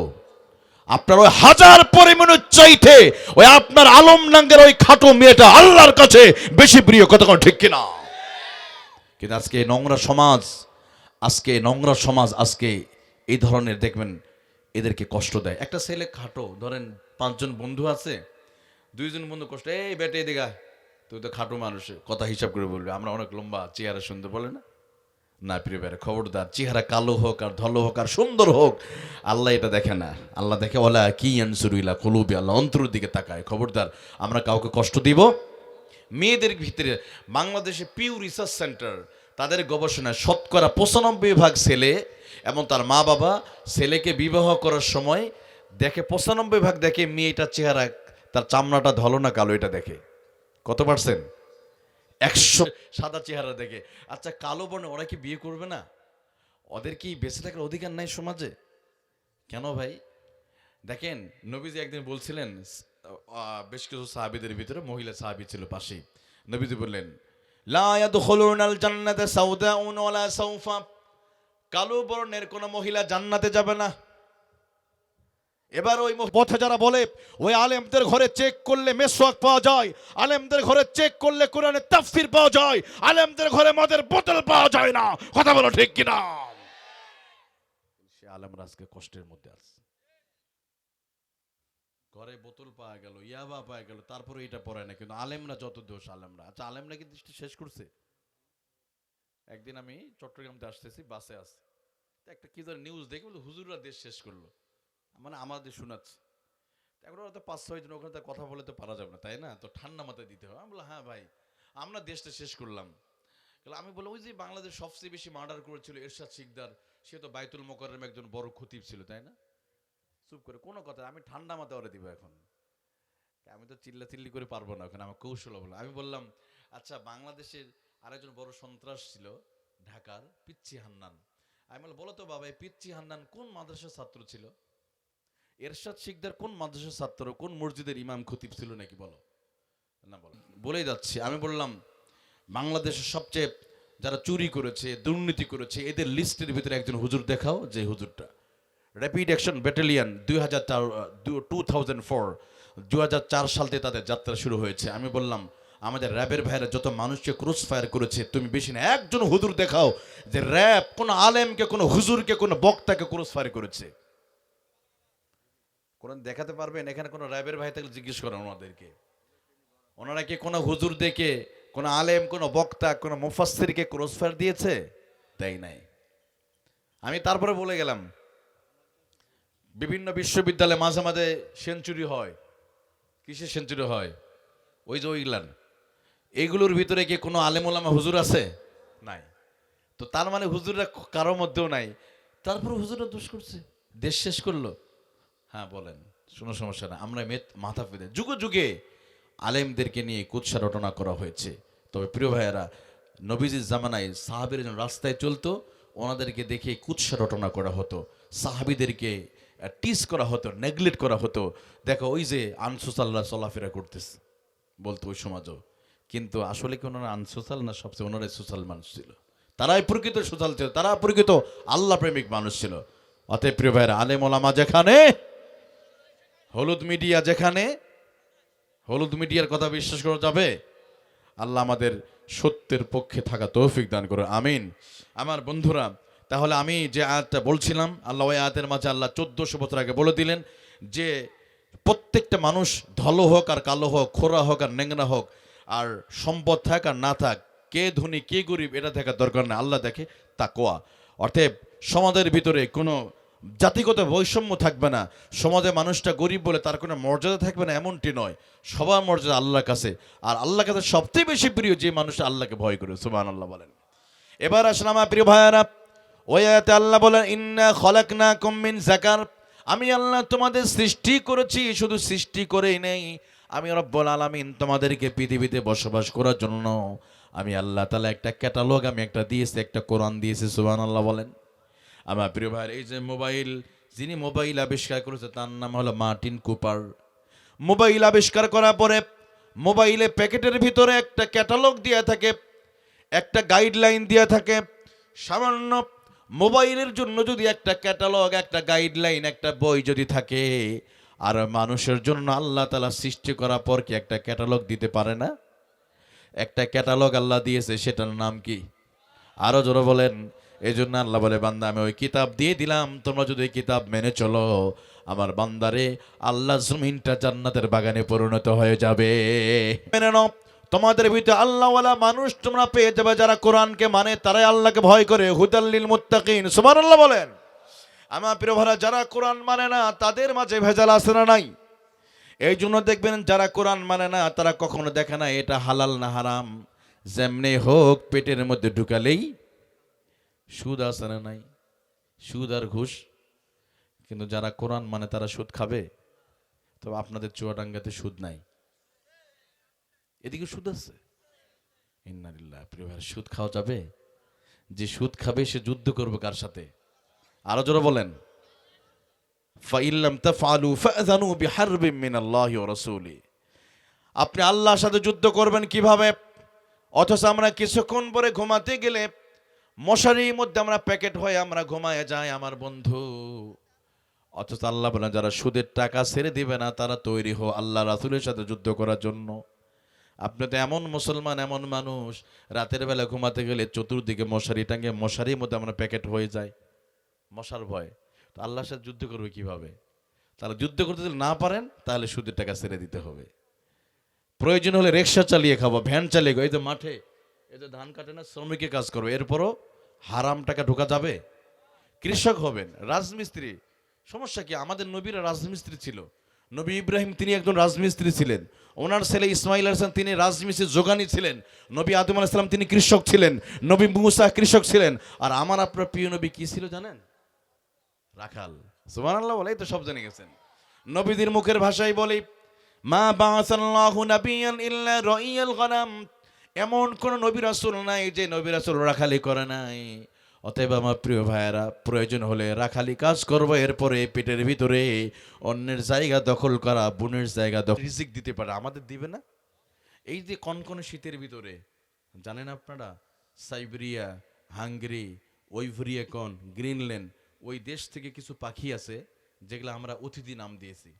আসলে নাম কিন্তু অতিথি না, অন্য নাম আছে, যেহেতু শীতের সময় আসে বলে আমরা তাদেরকে অতিথি বলে থাকি।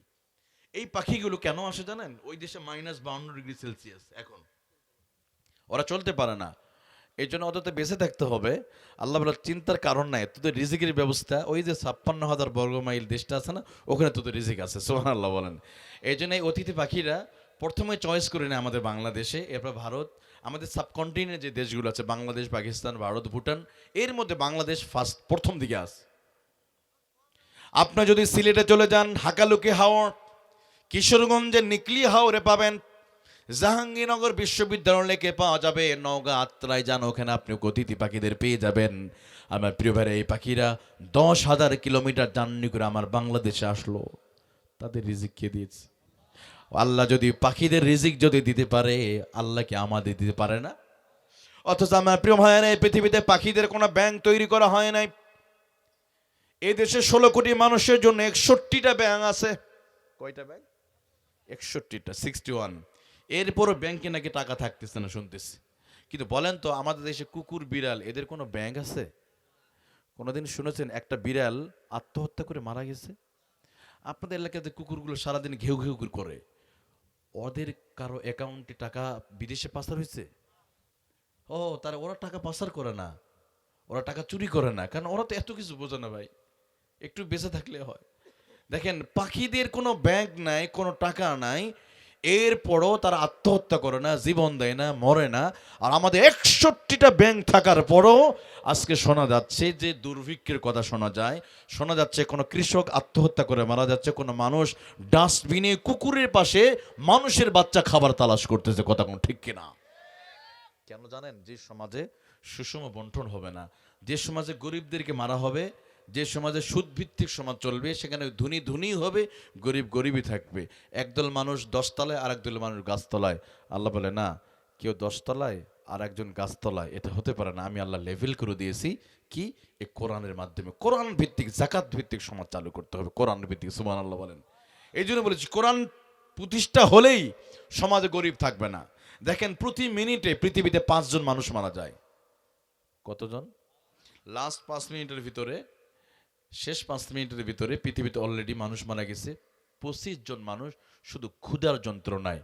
বলেন তো, গোটা পৃথিবীতে একটা পাখি কি ক্ষুধার জন্য মারা গিয়েছে? কারণটা হলো, আল্লাহ তো আগে বলেছে, أفغير دين الله يبغون وله أسلم من في السماوات والأرض طوعا وكرها। الله أكبر। ওই পাখিরা আল্লাহর হুকুম মানে, তাদের মাঝে কোনো মারামারি নাই, কোনো ঝগড়া নাই, তাদের কোনো টাকা চুরি হয় না, কোনোদিন তারা দুর্নীতির মুখোমুখি হয় না, তাদের কোনোদিন দুর্ভিক্ষ হয় না, কোনোদিন আত্মহত্যাও করতে হয় না। এমনকি আমার প্রিয় ভাইয়েরা, মেঘনা যমুনা নদীর মাছের মধ্যে কোনোদিন মারামারি হয়েছে? তাদের মাঝে কোনো ঝগড়াঝগড়ি হয় না, কারণ তারা আল্লাহর হুকুম মানে বলে তাদের মাঝে আল্লাহ শান্তি দিয়েছে।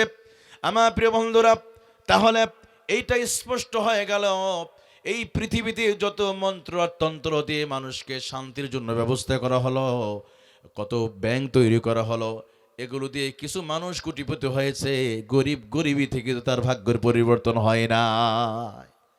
ভাগ্যের পরিবর্তন করতে হলে কোরআনের দিকে চলে যেতে হবে। এই জন্য আল্লাহ বলেন, কিতাবুন আনজালনাহু ইলাইকা লিতুখরিজান নাসা মিনাজ যুলুমাতি ইলান নূর। আল্লাহু আকবার। অন্ধকার থেকে আলোর দিকে ফিরে আসলে, কিতাবকে যে উদ্দেশ্যে আল্লাহ পাঠিয়েছে, ওই কিতাবের দিকেই আমাদের ফিরে যাওয়া লাগবে। কথা বলেন ঠিক কিনা? আমি বলছিলাম আমার প্রিয় ভাইয়েরা, সমাজে আল্লাহওয়ালা মানুষ তো তখনই তৈরি হবে যখন কোরআন ভিত্তিক সমাজ চলবে, ওই মানুষের ভিতর যখন কোরআনের জ্ঞান ঢুকে যাবে। দেখেন আমার প্রিয় ভাইয়েরা, আমরা কত দুর্নীতি, কত চুরি করি। আহারে, আল্লাহর একজন প্রিয় বান্দা আব্দুল্লাহ ইবনে মুবারক, আল্লাহর প্রিয় বান্দা ছিলেন। ওনার জামানার সবচেয়ে ধনী মানুষ ছিল নজর ইবনে বারিয়া। নজর ইবনে বারিয়া বিশাল আঙ্গুরের বাগানের দায়িত্ব দিলেন আব্দুল্লাহ ইবনে মুবারককে। আর বলা হলো, আব্দুল্লাহ, তুমি আমার বাগান তুমি দেখাশোনা করবে, বিনিময়ে তোমাকে প্রতি মাসে বেতন দেওয়া হবে। উদ্দেশ্য হলো একটা, তুমি শুধু বাগান দেখাশোনা করবে, কেউ যেন ফল চুরি না করে। কিছুদিন পরে মালিক এসে বলল, আব্দুল্লাহ, যাও বাগান থেকে একটু মিষ্টি আঙ্গুর পেড়ে ওই আঙ্গুর চিবিয়ে আঙ্গুর রস তুমি এনে দাও, ওই আঙ্গুর রস পান করে আমি আমার কলিজা ঠান্ডা করতে চাই। নজর ইবনে বারিয়া ওই মালিক এসে যখন আব্দুল্লাহ ইবনে মুবারকরে বলেছে, আব্দুল্লাহ রে বাগান থেকে একটু নিয়ে আসো মিষ্টি আঙ্গুরের রস। এবার ওই কাজের ছেলে আব্দুল্লাহ ইবনে মুবারক, যার কলিজার ভিতরে কোরআনে জ্ঞান ছিল, এবার তিনি বাগানে চলে গেলেন। বাগান থেকে কিছু আঙ্গুর পেরে আঙ্গুর চিবিয়ে রস এনে মালিক নজর ইবনে বারিয়াকে দিয়ে বলে, ও মালিক, এই নেন আপনি মিষ্টি আঙ্গুর রস পান করেন। যখন নজর ইবনে বারিয়া মুখে পানি দিয়েছে, অর্থাৎ আঙ্গুর রস যখন মুখে নিল, মুখে নেওয়ার সাথে সাথে নজর ইবনে বারিয়া ওই আঙ্গুর রস মুখ থেকে ফেলে দিয়েছে, তিনি খেতে পারলেন না। ওই আঙ্গুর রসটা বমি করে তিনি ফেলে দিলেন। মালিক রেগে গেল আর বলল, আব্দুল্লাহ, তোমাকে না বলেছিলাম বাগান থেকে মিষ্টি আঙ্গুর রস এনে তুমি আমারে দিবে, কিন্তু তুমি টক এনেছো কেন? যাও, আবার যাও, পাশের বাগান থেকে আঙ্গুর পেরে চিবিয়ে এনে নিয়ে আসো আমার জন্য। তো আব্দুল্লাহ ইবনে মুবারক দ্বিতীয়বার আবার চলে গেলেন পাশের বাগানে, আবার কিছু আঙ্গুর পেরে চিবিয়ে গিলাসে করে এনে মালিক রেখে, মালিক এই নেন আপনি পান করেন। এবার পান করে দেখে এটাও টক, মিষ্টি নয়। কারণ মালিক বলেছে মিষ্টি আঙ্গুর রস আমি চাই। দুইবার ব্যর্থ হলেন। তৃতীয়বারে মাথায় নজর ইবনে বারিয়া বলে, ও আব্দুল্লাহ, আমার বাগানে তুমি 1 বছর নয় 2 বছর নয়, দীর্ঘ 8টি বছর আমার বাগানে চাকরি করো, এখনো তুমি কি জানো না কোন বাগানে ফল কোনটা মিষ্টি কোনটা টক? তুমি কেন বলতে পারো না? যাও আব্দুল্লাহ, তৃতীয়বারের মতো যাও। এবার আব্দুল্লাহ আর একটা বাগান থেকে এনে তৃতীয়বারের মতো নজর ইবনে বারিয়ার মুখের সামনে ধরা হলো, ও নজর ইবনে বারিয়া, এও না তুমি মিষ্টি আঙ্গুর রস তুমি পান করে দেখো, আমি জানি না। নজর ইবনে বারিয়া তৃতীয়বারের মতো যখন মুখে নিয়ে দেখে, প্রথম 2 বারের তুলনায় তৃতীয়বারে যে আঙ্গুর রস এনেছে এটা আরো মারাত্মক টক। এত টক এটা মুখে নিতে পারলেন, আগেগুলো নিতে পারছে, তৃতীয়বার নিতে পারলেন না। তিনি রেগে গেলেন, আমার বাগানে থাকো, 8 বছর চাকরি করো, তুমি এখনো জাগো না কোনটা মিষ্টি আর কোনটা টক? যাও, তোমার চাকরির দরকার নেই, তোমার চাকরি শেষ, বেরিয়ে যা আমার বাগান থেকে। তো আব্দুল্লাহ ইবনে মুবারক, আল্লাহর প্রিয় বান্দা, আল্লাহর ওলি, তিনি এবার চলে যাচ্ছেন। যাওয়ার আগে বলে, স্যার আমাকে তো চাকরিতে বের করেই দিলেন, তো বিদায়ী মুহূর্তে শুধু আপনাকে আমি একটা কথা বলতে চাই, আপনি কি অনুমতি দিবেন আমাকে, আমার কথাটা শুনবেন?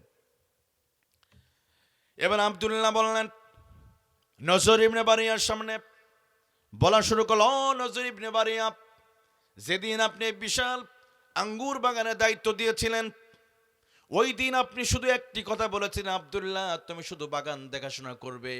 মালিক সেই দিন তো আপনি আমারে বলেন নাই একটু মাঝে মাঝে ওই বাগানের ফলগুলো খেয়ে তুমি দেখবে কোনটা মিষ্টি আর কোনটা টক? মালিক 1 বছর নয় 2 বছর নয়, দীর্ঘ 8টি বছর আমি আপনার বাগান আমি দেখাশোনা করি। এই 8টি বছরের ভিতরে এই বাগানে কত সুন্দর সুন্দর আঙ্গুর ধরেছিল থোকায় থোকায়, একটা দিন আমি একটা আঙ্গুর আমি মুখে দেই নাই। তবে হ্যাঁ, কোন এক রাতের বেলায় প্রচন্ড তৃষ্ণা হলো, পানি ছিল না, টসটসে ভরা, ওই আঙ্গুর দিকে তাকে আমার একটু লোভ হলো, শয়তান আমার ওসওয়াসা দিল আর বলল, আব্দুল্লাহ রে, তোর মালিক তো কেউ দেখবে না, তোর মালিক নাই, সিসি ক্যামেরা নাই, এই সুযোগে একটু আঙ্গুর পান করে নে, আঙ্গুর খেয়ে নাও, তোমার তৃষ্ণাও দূর হয়ে যাবে, মালিকও নাই।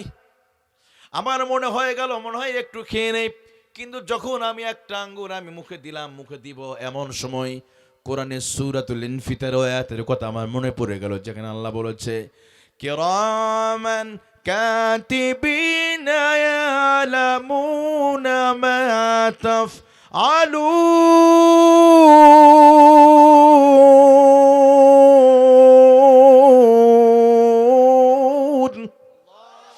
যখন আমি এমন সময় কোরআনুল কারীম আয়াতের কথা আমার মনে পড়ে গিয়েছে, আল্লাহ আয়াতের মাঝে জানিয়ে দিয়েছে, বান্দারে তুমি যেখানেই পাপ করো না কেন, আমার 1 জন নয় 2 জন নয়, আমার ফেরেশতারা সব কিছু ভিডিও রেখে দেয়।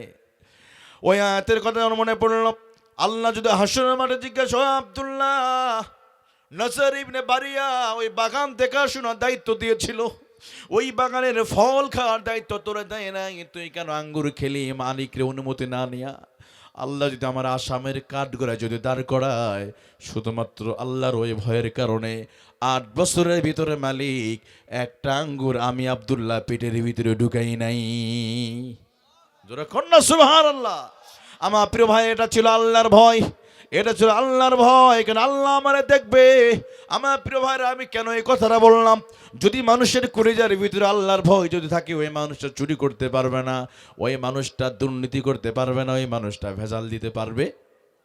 আজকে আমাদের দেশে ভেজাল আছে না নাই? আরো জোরে বলেন। ভেজাল তো এমন ভেজাল, পানিতে ভেজাল, মাটিতে ভেজাল, দুধে ভেজাল, খাদ্যে ভেজাল, আছে না?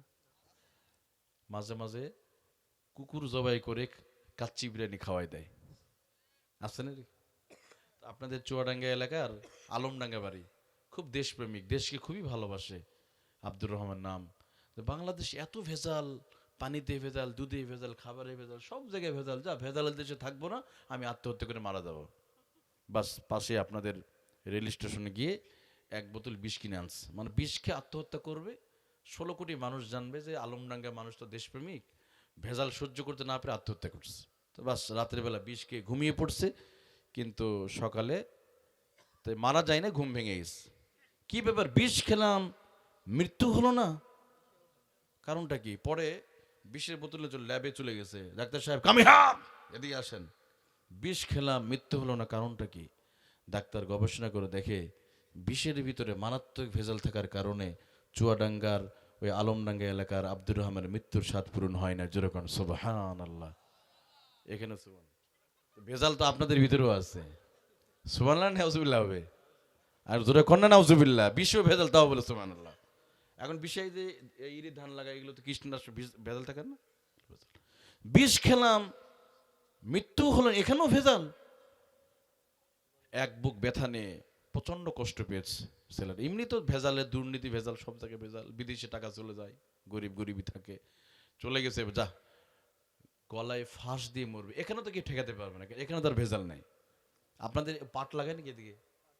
আমাদের উত্তরবঙ্গে কিন্তু আছে, পাটের রশি আছে না, বাস এক হাপাল পাট কিনে আনছে আমাদের বগুড়া জয়পুরহাট থেকে। এবার পাট নিয়ে এসে রশি বানায়, মানে মনের মাধুরী মিশে ঘরে উঠানে বসে রশি বানায়, আর বিড়বিড়কে গান গায়, পানিতে ভেজাল, দুধে ভেজাল, খাদ্যে ভেজাল। মাঝে মাঝে প্রধানমন্ত্রী বিদেশ থেকে টাকা হায়ার করে নিয়ে আসে, আবার ইঞ্জিনিয়াররা ওই রডের বদলে বাঁশও ঢুকে দেয়। এত ভেজাল, দুধে ভেজাল, তা ভেজালের দেশে থাকবো না, বিষয় ভেজাল। রশি তো আর ভেজাল নাই, বাস রশি তৈরি করে আমের গাছের ডাল আর গলাতে ফাঁস দিয়ে আস্তে করে টান দিছে, রশিতে চলে ভেজাল ঠাস করে ছিঁড়ে পড়ছে। বিষ খেলাম, বিষে ভেজাল, রশি দিয়ে ফাঁস দিয়ে মরবে, এখানেও ভেজাল, মরতে পারবো না।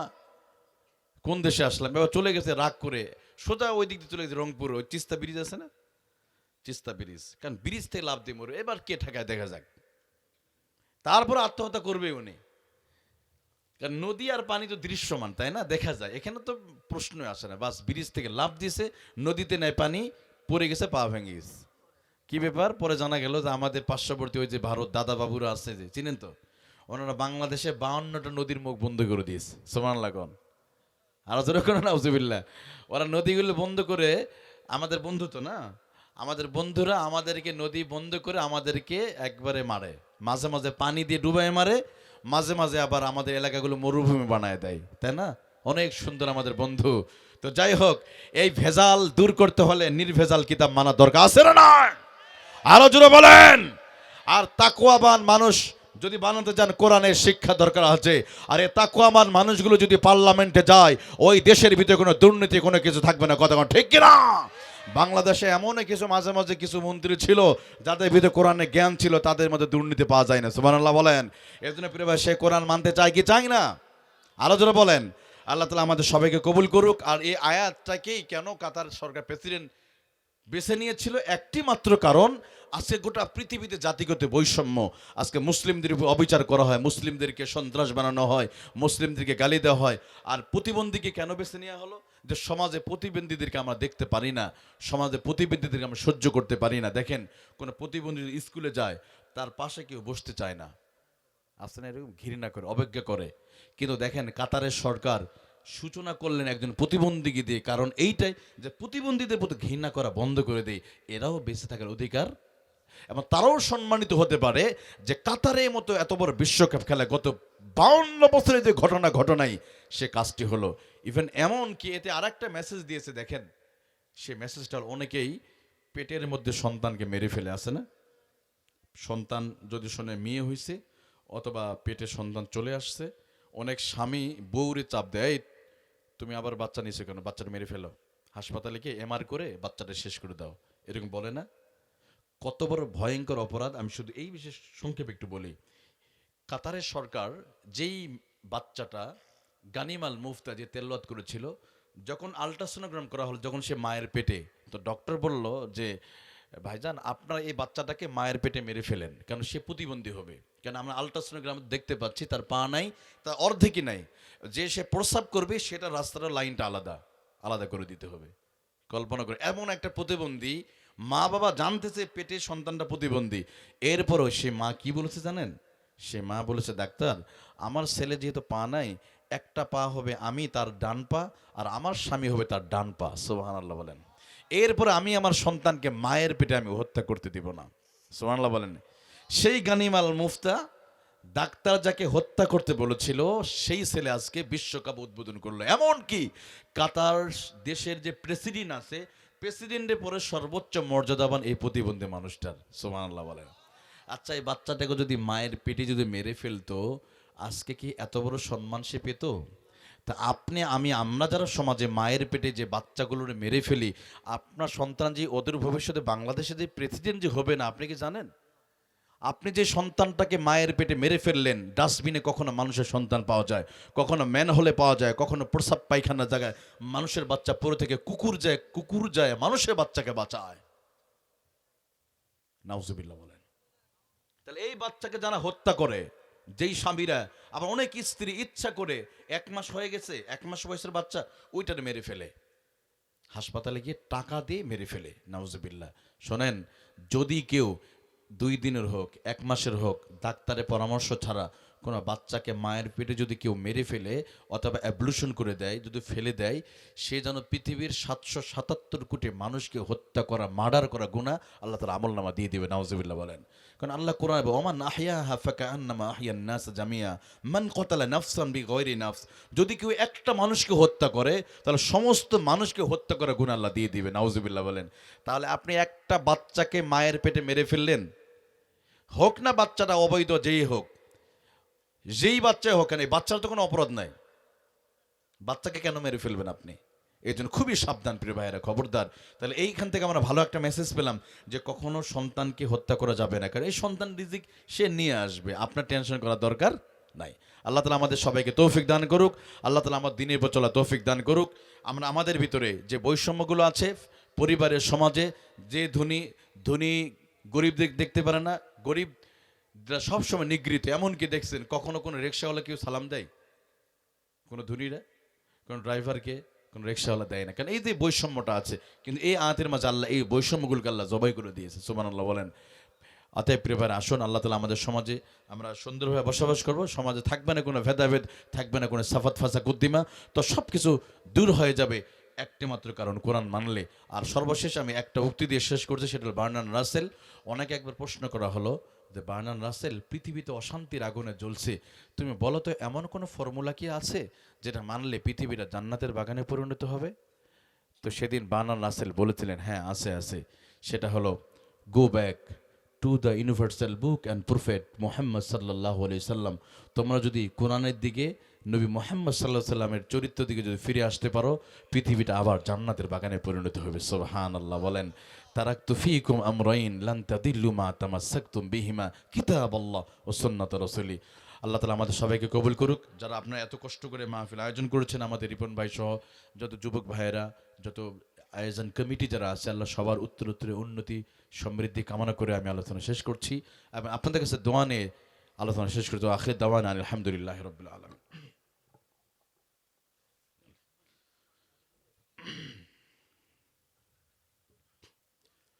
আমার প্রিয় ভাইরা, অনেকে দোয়া চেয়েছে, আমরা সবাই সবার জন্য দোয়া করবো ইনশাল্লাহ। প্রচন্ড শীত, এর মাঝে যে আপনারা এত সময় ধরে এখানে আছেন, আলহামদুলিল্লাহ আপনাদেরকে ধন্যবাদ জানাই ইনশাল্লাহ। আল্লাহুম্মা আমিন। ربنا ظلمنا أنفسنا وإن لم تغفر لنا وترحمنا لنكونن من الخاسرين. ربنا ظلمنا أنفسنا وإن لم تغفر لنا وترحمنا لنكونن من الخاسرين.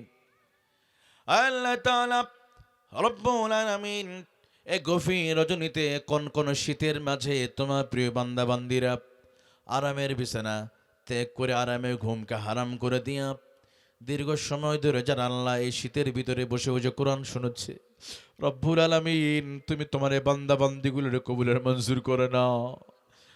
আল্লাহ তাআলা তাম বাংলাদেশে যখন মানুষ সবাই ল্যাব তোষকতা কম্বলে যাত্রী হয়ে যখন ঘুমিয়ে আছে, তুমি তাকিয়ে দেখো আল্লাহ তোমার প্রিয় বান্দা বান্দিরা এই সময়ে বসে বসে তারা কোরআনের কথা শুনেছে। আল্লাহ দিনের কথা যারা শুনলো, রব্বুল আলামিন তুমি মেহেরবানি করে তুমি তাদেরকে কবুল করে নাও। রব্বুল আলামিন বিশেষ করে যারা এই বিশাল মাহফিল যারা সাজিয়েছে, রব্বুল আলামিন এই শীতের ভিতরে আয় আল্লাহ মাহফিল কমিটিকে আল্লাহ তুমি মেহেরবানি করে তুমি কবুলের মঞ্জুর করে নাও। তিল তিল করে যারা মাহফিলটা সাজিয়েছে, রব্বুল আলামিন তারা চাইলে যাত্রা প্যান্ডেল দিতে পারতো আল্লাহ, যাত্রা না করে কোরআনের প্যান্ডেল সাজিয়েছে। রব্বুল আলামিন মেহেরবানি করে যারা টাকা দিয়ে অর্থ দিয়ে শ্রম দিয়ে যে যেভাবে হোক কোরআনের প্যান্ডেল যারা সাজিয়েছে, রব্বুল আলামিন তুমি তাদেরকেও কাল হাসরের মাঠে জান্নাতের ভিতরে তুমি তাদের প্যান্ডেল বানিয়ে দাও। রব্বুল আলামিন আমাদের ভিতরে অনেক অসুস্থ মানুষ আছে, তারা হাত তুলেছে, আয় আল্লাহ তুমি তাদেরকে সুস্থ করে দাও। ঋণগ্রস্ত যারা আছে আল্লাহ তাদের ঋণগুলো তুমি পরিশোধ করা তুমি তৌফিক দিয়ে দাও। রব্বুল আলামিন পাশে আমাদের মা বোনেরা আহারে ছোট্ট ছোট্ট বাচ্চাগুলোরে কোলে নিয়া কোরআনে মাহফিল শোনার জন্য এসেছে, রব্বুল আলামিন আমার মাদেরকে তুমি কবুলের মঞ্জুর করে নাও। আয় আল্লাহ তাআলা এমন মা আছে কঠিন বিপদের মধ্যে আছে আল্লাহ, স্বামী স্ত্রীকে দেখতে পারে না, স্ত্রীকে যৌতুকের জন্য আঘাত করে, যৌতুকের জন্য স্ত্রীকে ছোট করে। আয় আল্লাহ ওই স্বামীর ভিতরে তুমি কলিজার ভিতরে কোরআনে ভয় ঢুকায় দাও। রব্বুল আলামিন স্বামী স্ত্রী মাঝে তুমি মহাব্বত তৈরি করে দাও। প্রত্যেকটা দাম্পত্য জীবনকে আল্লাহ তুমি সুখময় সুখকর করে দাও। অনেক মায়েরা এসেছে, বৃদ্ধা মায়ের এসেছে, এমনও সন্তান আছে মাকে দেখতে পারে না। মা যদি বলে বাবা যা বাজার থেকে আমার জন্য একটা মুরগি নিয়ে আয়, শীতের সময় আমার একটা কম্বল লাগবে, একটা ল্যাপ লাগবে, হাত মোজা লাগবে, পা মোজা লাগবে, সন্তান মায়ের জন্য খেদমত করতে চায় না, মাকে কিছুই কিনে দিতে চায় না। আয় আল্লাহ ওই সন্তানের ভিতরে কলিজার ভিতরে ওই মায়ের মোহাব্বত আল্লাহ তুমি তৈরি করে দাও। রব্বুল আলামিন আয় আল্লাহ তাআলা বিশেষ করে আজকে যারা আলেমদের খেদমত করে, বিশেষ করে আমাদের রিপন ভাইয়ের বাসায় যারা রান্না করে মেহমানদারি যারা করেছে আল্লাহ তুমি তাদেরকে কবুল করে নাও। যারা আলেমের খেদমত করেছে আল্লাহ তুমি তাদের মর্যাদা বাড়িয়ে দাও। রব্বুল আলামিন আয় আল্লাহ তাআলা পরিশেষ তোমার কাছে একটাই আবেদন করি আল্লাহ, যেই সময় আমরা বসে আমরা দোয়া করছি, এখনো পৃথিবীর বিভিন্ন প্রান্তের দিকে তাকালে দেখা যায় কোন কোন আলেম আরে যাই নামাজে মুসাল্লায় বসে হয়তো চোখের পানি ছেড়ে দিয়ে তারা কান্না করতেছে, যারাও কোরআনে কথা বলতো। রব্বুল আলামিন ওই নিপীড়িত আলেমদেরকে তুমি কবুল করে নাও আল্লাহ। আলেমদের চোখের পানিগুলোর বিনিময়ে তাম পৃথিবীতে তুমি কোরআনের রাজ আল্লাহ তুমি কায়েম করে দাও। রব্বুল আলামিন তাম পৃথিবীতে তুমি কোরআনকে প্রতিষ্ঠা করা তুমি তৌফিক দিয়ে দাও। রব্বুল আলামিন কোরআন প্রতিষ্ঠার আন্দোলন করতে গিয়া আমাদের শহীদি কাফেলার ভাইদের রক্তগুলিকে তুমি কবুলের মঞ্জুর করে নাও। রব্বুল আলামিন যেদিন মালাকুল মাউত চলে আসবে ওই কঠিন মুসিবতের মুহূর্তে তুমি আমাদের জবানে জান্নাতি মধুর বাণী জানে করে দিও লা ইলাহা ইল্লাল্লাহু মুহাম্মাদুর রাসূলুল্লাহ।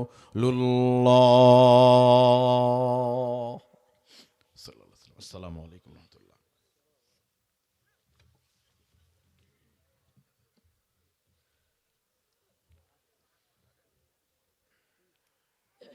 আলহামদুলিল্লাহ, আগামীকাল 5 জানুয়ারি এই ময়দানে